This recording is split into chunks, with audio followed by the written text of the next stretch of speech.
And in two previous videos of mine, I explained to you about artificial sweeteners. We also call them as alternative sweeteners, and why they are safe for people with diabetes and without diabetes, and why they can be taken for anybody who wants to have a little sweetener added along with their coffee or tea or milk or anything else that you want to sweeten. Based on these two videos, I had tremendous amount of feedback. In fact, I don't think I've got such feedback from any other of my videos.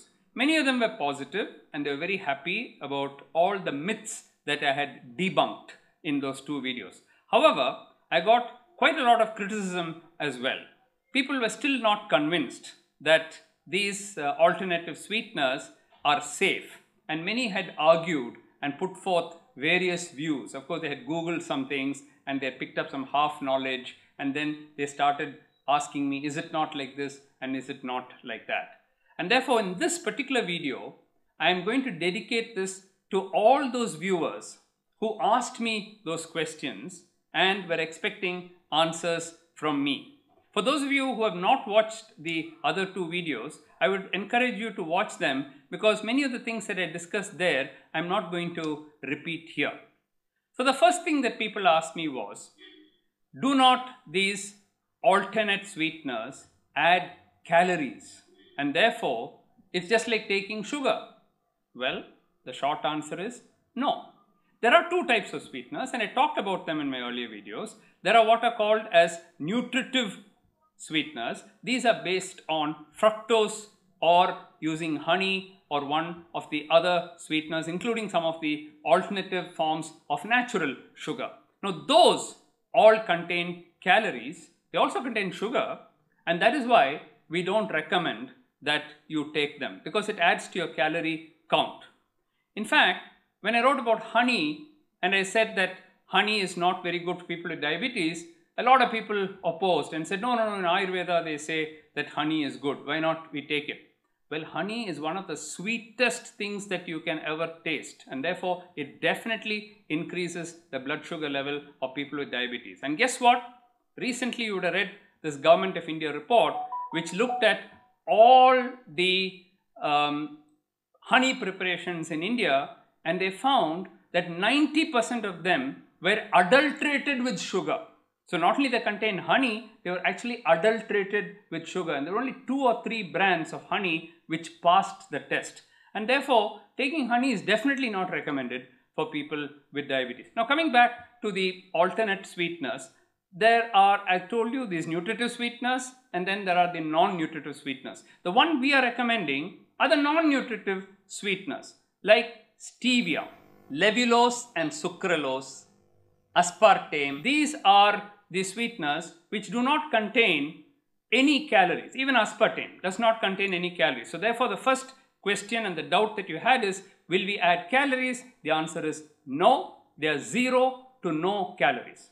Now, on that score itself, some people say, well, there are certain additives which are used in some of the sweeteners, not in all. They are called as bulk agents, and these can use maltodextrin, lactose, or even dextrose. So it's mentioned there, and people will say, well, these are sugars, aren't they? So why are you calling them as alternative sweeteners, and therefore are they not actually containing sugar itself or the sugary substances themselves?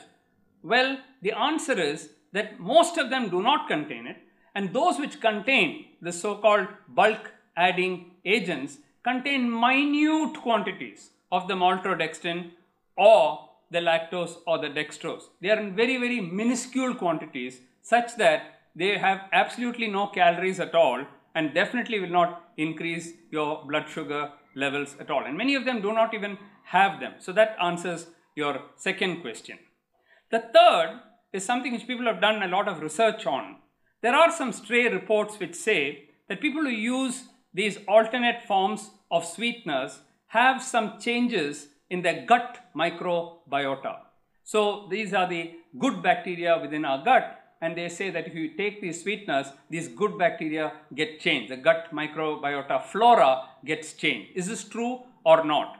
Well, indeed, there are some reviews which have suggested that, but not in the levels that we consume these sweeteners as human beings. In fact, extensive reviews have been done to show that there's no clear evidence. I have done a lot of research on this, trying to study this in its entirety, and the conclusion that I have come to after all the papers that I've studied is that it does not have any significant effect on the gut microbiota.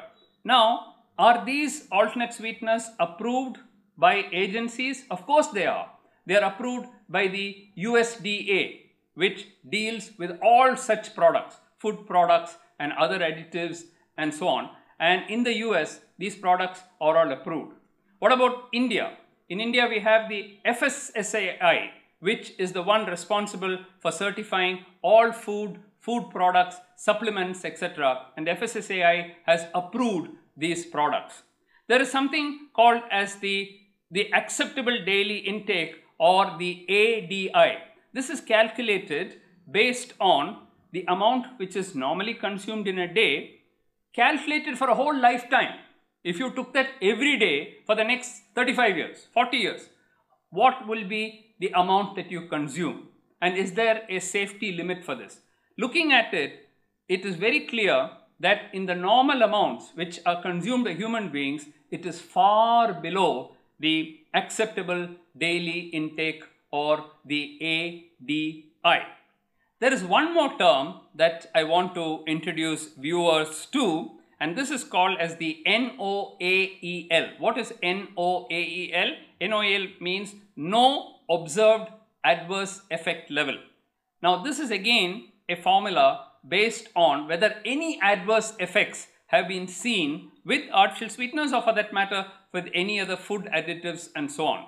And agency after agency, including the US FDA and the FSSAI in India, have all cleared this and said that it is absolutely safe and no side effects or adverse effects have been seen. And the latest was ILSI, which also in India looked at these and said that they are absolutely safe and they can be consumed. What I would like to say is that alternative sweeteners, or artificial sweeteners as they are called, which includes stevia, which incidentally is a plant-based product. We always keep talking that plant-based products are safe, okay? So that is stevia is a plant-based product and it's very widely used and is absolutely safe. But also the other sweeteners like sucralose or levulose, they are also very safe and can be consumed.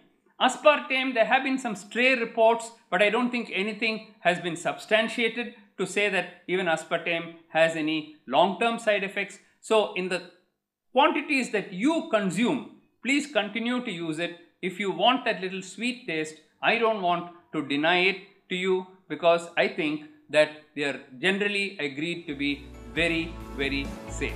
Thank you.